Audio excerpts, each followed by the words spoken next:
Sige, patay o buhay, ilibing mo si tatay. Hello mga lodi, bibigyan ko kayo ng isang joke na napakaganda. Ito ay tungkol sa kanyang magulang. Tumawag yung kapatid. Hello kuya, hello. O, ba't ka tumawag? Kuya, uwi na rin eh. Masama na ang lagay ni tatay. Bakit? Hindi na nakain. Sige, total ako ang matandang kapatid. Ako'y mauwi dyan. Dumating? Nasaan si tatay? Ayan kuya oh, nakahiga na lang. Hindi na nakain yan. Isa kung isa. Sige, patay o buhay, ilibing mo si tatay. Ining, may bahaw pa tayo dyan. May bahaw. Kumain? Yan o. Ay, sabi pa rin ng kapatid ay sige.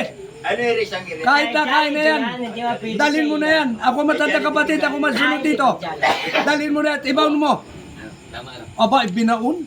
Ay, kumain ay binaon pa ay. Naku, nung ibaon, pagising, nung umaga, ay yung amay nandun, nakauwi. Nakauwi pa? Ay, nakauwi. Ay, sabi nung kapatid ay, oh, kala ko inilibing mo na si tatay. Ba't nandiyan nakahiga pa rin?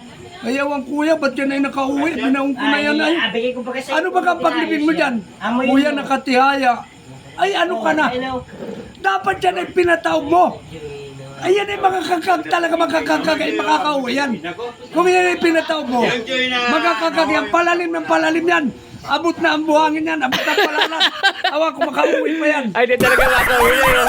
Ay, nakauwi ay. Ay, pahiga ang dapat pa yun, pataob dapat ano. Dapat ay pataob. Ay, di talaga makauwi yun. Kaya mga lodi, ayos yan.